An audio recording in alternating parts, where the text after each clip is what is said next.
Hello friends, आज की इस वीडियो में हम सीखेंगे इंसर्ट टैब के अंदर टेबल का यूज कैसे करते हैं। ठीक है, तो यहाँ पे हमने एक डेटा सोर्स लिया है जिसमें डेट, प्रोडक्ट कैटेगरी, रीजन और सेल्स अमाउंट मेंशन्ड है। सो हम यहाँ पे डिफरेंट डिफरेंट प्रोडक्ट कैटेगरीज हैं, रीजन में डिफरेंट रीजन हैं और सेल्स अमाउंट है। सो आज की इस वीडियो में हम सीखेंगे टेबल का प्रयोग कैसे करते हैं। ठीक है, सो आइए देखते हैं। सबसे पहले टेबल में क्या होता है, किसी भी फंक्शन अप्लाई करने के लिए टेबल का यूज हर जगह होता है। कहीं भी आप एमआईएस रिप्रेजेंट कर रहे हो, कोई भी रिपोर्टिंग करो, उस केस में आपको टेबल का यूज करना पड़ता है। तो यहाँ पे क्या है कि सबसे पहले अगर टेबल अप्लाई करना है तो उस रेंज को हम क्या करते हैं, सिलेक्ट कर लेते हैं।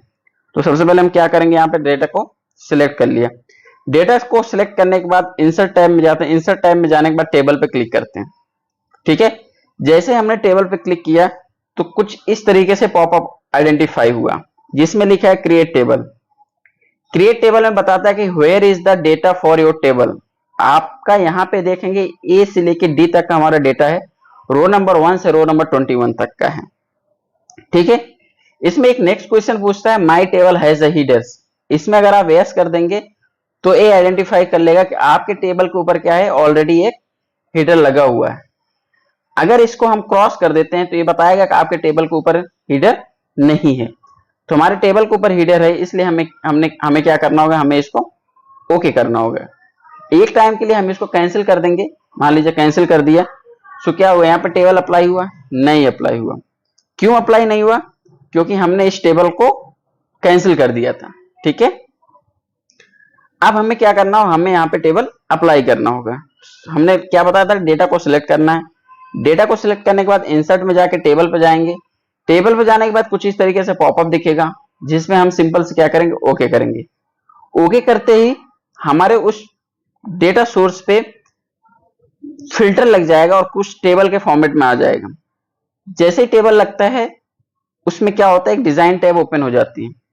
सी, डिजाइन टैब टेबल पे ही ओपन होती है।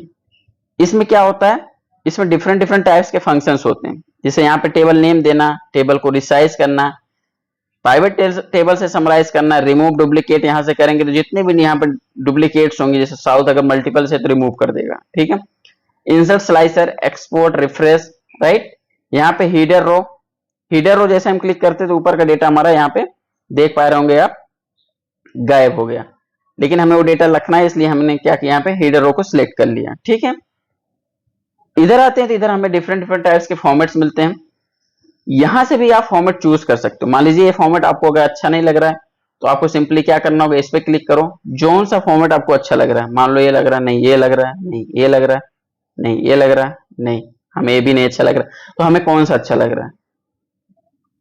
तो यहाँ पे आप देखेंगे बहुत सारे फॉर्मेट्स होते हैं। हमने बोला कि हमें ये अच्छा लगा, हमने ये फॉर्मेट यहाँ पे चूज कर लिया, राइट।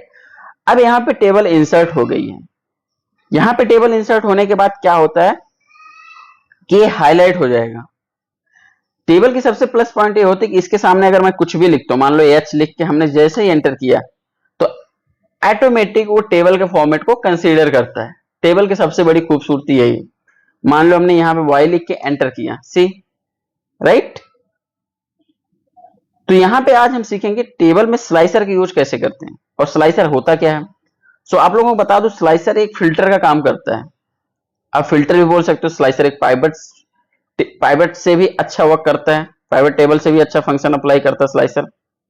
तो आखिर ये स्लाइसर होता क्या है, राइट। तो आइए देखते हैं। तो यहाँ पे आप लोग देख पा रहे होंगे, यहाँ पे इंसर्ट स्लाइसर का ऑप्शन आएगा। जैसे ही टेबल पे क्लिक करोगे, डिजाइन टैब में जाओगे, डिजाइन टैब में जाने के बाद इंसर्ट स्लाइसर का ऑप्शन आएगा। सिंपली हम इस पे क्लिक करते हैं। इस पे क्लिक करने के बाद हमें कुछ इस तरीके से डेटा बॉक्स खुलेगा जिसमें क्या होता है कि जितने डेटा सोर्स पे हमने टेबल लगा रखा उन सबका यहाँ पे डेटा आ जाएगा। अब हमें यहाँ पे जो पॉइंट्स लेने, मान लो प्रोडक्ट कैटेगरी लेना है, हमने बोला यस। रीजन लेना है, हमने बोला यस। सेल्स अमाउंट लेना है, हमने बोला यस, राइट। नीचे चलते हैं। नीचे चलने के बाद ओके का ऑप्शन आता है, ओके पे हम क्लिक कर देते हैं। ओके पे क्लिक करते हैं, आप देख पा रहे होंगे यहाँ पे तीनों कैटेगरी में क्या हुआ, पाइवट अप्लाई हो गया, राइट। अब हमें क्या करना है, हमें धीरे धीरे इन सबको क्या करना है, साइड में रखना है। ठीक है, हम इसको यहां से क्लिक किए और मूव हियर कर दिया। हमने इसको यहां पे मूव हियर कर दिया। राइट, और हमने रीजन को उसके बगल में ले जाके यहाँ पे मूव हियर कर दिया, राइट।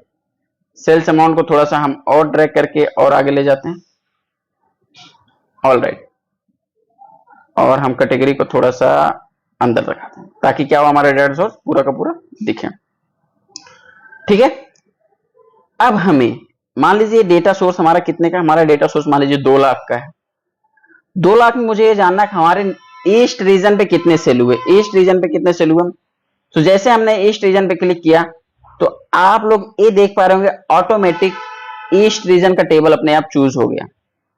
ईस्ट रीजन पे क्या हुआ, फिल्टर लग गया। यहां पे हमने कोई अलग से फिल्टर नहीं लगाया, सिंपली हमने क्लिक किया तो यहां पे देख पा रहा हूं प्रोडक्ट कैटेगरी में इलेक्ट्रॉनिक्स, क्लॉथिंग, 2 टाइप्स के प्रोडक्ट हमारे यहाँ पे चूज हो रहे हैं। हमें सिर्फ क्लॉथिंग में देखना है, हमने सिर्फ इस पे क्लिक किया तो आप ये देख पा रहे होंगे यहां से इलेक्ट्रॉनिक वाला आइटम चला गया। हमें दोनों देखना है, हमने दोनों पे क्लिक किया।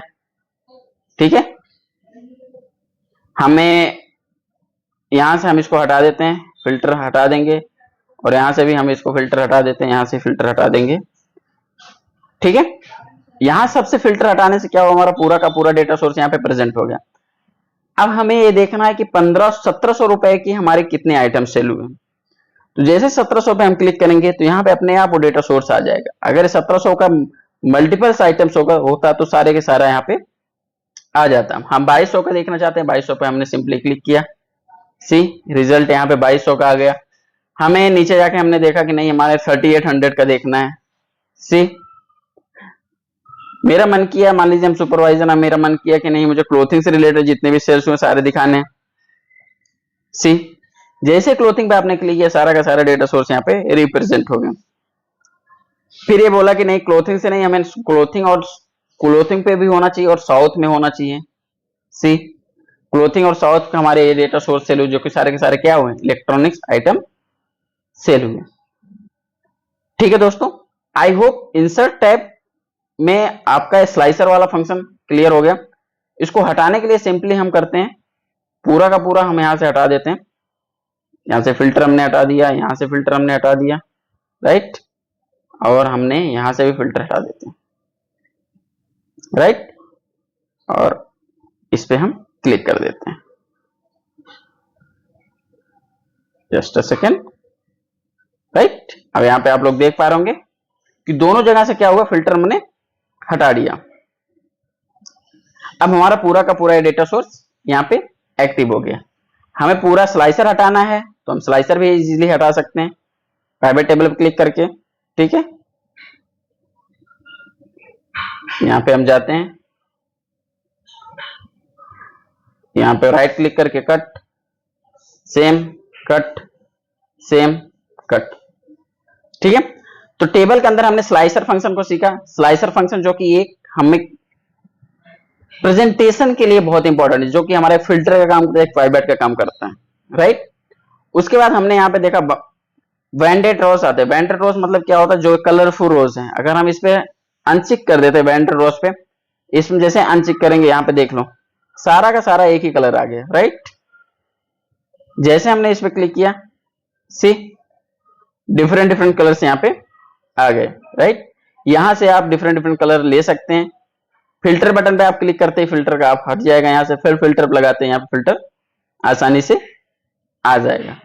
सो फ्रेंड्स, आज की वीडियो में इतना ही। वीडियो अच्छी लगे तो वीडियो को प्लीज लाइक, शेयर और हमारे चैनल को सब्सक्राइब अवश्य कीजिएगा। जय हिंद दोस्तों।